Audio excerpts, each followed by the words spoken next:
Sur le site de 34 hectares, les éléments ont presque effacé les inscriptions, tellement les années ont passé. La végétation a repoussé, 5 ans déjà que l'on parle de la ferme aquacole et que Hao semble omnibulé par ce dossier. On ne pense depuis 7 ans à peu près que ce projet chinois est sorti des idées, qu'au projet chinois. On n'a pas avancé économiquement, on n'a pas développé l'atoll économiquement. Nombre de maisons sont en ruine, symbole d'une population passée de 4000 à 1000 personnes depuis le départ du CEP il y a 20 ans. Les demandeurs d'emploi sont nombreux et lorsqu'il y a des chantiers, les entreprises ont l'embarras du choix.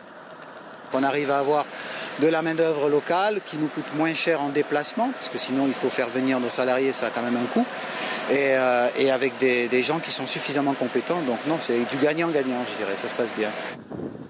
Mais les emplois ne sont pas tout. La population semble hésitante entre l'espoir de faire revenir des jeunes dans l'île et la crainte de ne rien savoir sur le projet aquacole et ses conséquences. Si on n'était pas au courant qu'il y avait des conséquences écologiques, tout le monde serait d'accord. Voilà, mais après, avec ce qu'on entend, beaucoup de personnes sont hésitantes aujourd'hui. L'avenir de cette jeunesse qui trompe l'ennui d'un dimanche après-midi, voilà bien la question posée. Tu penses que ça peut amener quoi ici Apporter au corps du travail. Dalia, de son côté, est alarmée par les conséquences à long terme pour le lagon, au bord duquel elle élève ses enfants. Si cette nourriture reste au fond, il y a la pollution, il n'y a rien pour nettoyer plus tard. Donc, ce qui fait que la pollution reste et nous n'aurons plus de poissons. Chez nous, notre garde à manger, c'est la mer. Et les cocotiers, c'est tout. Si la mer est polluée, nous n'aurons plus rien.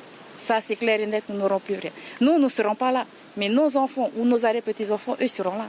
Il faut que nous voyions très loin. Même s'il reconnaît être toujours aussi mal informé des détails négociés entre le pays et les investisseurs chinois, le Tavana, lui, a choisi son camp. Le développement économique doit primer. Moi, je dis, pour connaître la misère de Hao, il faut venir vivre à Hao. Il ne faut pas parler d'ailleurs. Nous connaissons cette misère et on essaie de la combattre avec nos propres moyens, avec ce qu'on peut, avec notre volonté. Mais en tout cas, si la population est contre, ils ont des avis négatifs, chose que je comprends très bien. Mais en tant que maire, ils m'ont donné un mandat, celle de changer les choses, et c'est ce que je fais. Un récent rapport accablant de l'IRD sur ce projet a ravivé les doutes. Que diront les investisseurs chinois demain à Hao? Que répondra le gouvernement local? Les habitants, eux, aimeraient bien en savoir plus et espèrent pouvoir aussi donner leur avis d'une manière ou d'une autre.